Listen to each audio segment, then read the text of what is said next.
Presiden Amerika Serikat Donald Trump menolak mengatakan apakah dia mendukung operasi yang direncanakan Israel untuk menyerang dan menduduki kota Gaza.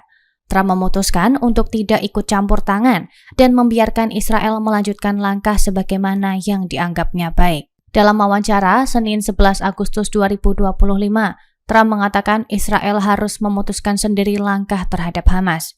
Menurutnya, Hamas tidak boleh terus memerintah di jalur Gaza. Ia menekankan pentingnya mengingat serangan Hamas pada 7 Oktober 2023. Trump mengaku telah berbicara dengan Perdana Menteri Israel, Benjamin Netanyahu, pada minggu lalu membahas situasi di Gaza. Meski enggan mendukung secara terbuka, Trump menyiratkan setuju bahwa tekanan militer terhadap Hamas perlu ditingkatkan. Ia menambah bahwa prioritas Amerika saat ini adalah menyalurkan bantuan kemanusiaan bagi rakyat Palestina. Pemerintah Amerika sebelumnya menyalurkan bantuan sebesar $60 juta untuk penyediaan makanan.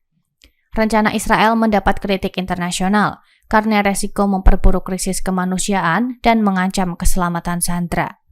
Militer Israel menyatakan siap melaksanakan keputusan Kabinet Politik Keamanan terkait operasi tersebut. Sebanyak 75% negara anggota Perserikatan Bangsa-Bangsa atau PBB telah berencana mengakui negara Palestina. Australia menjadi negara terbaru yang menyatakan komitmen tersebut dan akan mengumumkannya pada sidang umum PBB September 2025. Perdana Menteri Anthony Albanese menegaskan negaranya mendukung hak rakyat Palestina untuk memiliki negara merdeka. Langkah Australia menambah daftar negara yang mengakui Palestina di tengah perang Israel-Hamas yang kembali pecah sejak Oktober 2023. Data AFP menyebut sedikitnya 145 dari 193 negara anggota PBB telah atau akan mengakui kenegaraan Palestina. Daftar tersebut mencangkup Prancis, Kanada, Inggris, serta sebagian besar negara di Asia, Afrika, dan Amerika Latin. Pengakuan ini dinilai mematahkan pandangan lama bahwa status negara Palestina hanya dapat dicapai melalui perundingan dengan Israel. Langkah ini juga menjadi sinyal kuat dorongan global untuk segera mengakhiri konflik berkepanjangan di kawasan tersebut. Euromed Human Rights Monitor menegaskan tidak ada bukti yang menunjukkan jurnalis Al Jazeera, Anas Al-Sharif terlibat dengan Hamas seperti yang dituduhkan militer Israel. Al-Sharif dan keempat rekannya tewas dalam serangan udara Israel di luar gerbang utama Rumah Sakit Al-Shifa, Kota Gaza, Minggu 10 Agustus 2025.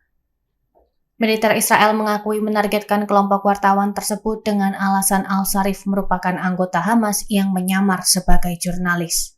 Muhammad Shahada dari Euromed Human Rights Monitor menyatakan aktivitas Al-Sharif selama ini murni meliput di lapangan dari pagi hingga sore. Bulan lalu pelapor khusus PBB, Irene Khan, juga mengungkapkan kekhawatiran atas ancaman dan tuduhan berulang dari militer Israel terhadap Al-Sharif. Al Jazeera menuduh Israel melakukan kampanye hasutan terhadap para jurnalisnya di jalur Gaza. Komite Perlindungan Jurnalis bahkan menyebut Al-Sharif menjadi target kampanye kotor yang membahayakan keselamatannya. Sejak Perang Gaza dimulai pada Oktober 2023, kelompok hak asasi manusia menilai Israel rutin menuduh jurnalis Palestina sebagai anggota Hamas untuk mendiskreditkan laporan mereka. Lebih dari 200 jurnalis dan pekerja media dilaporkan tewas akibat serangan Israel sejak awal konflik. Download Tribun X sekarang, menghadirkan lokal menjadi Indonesia.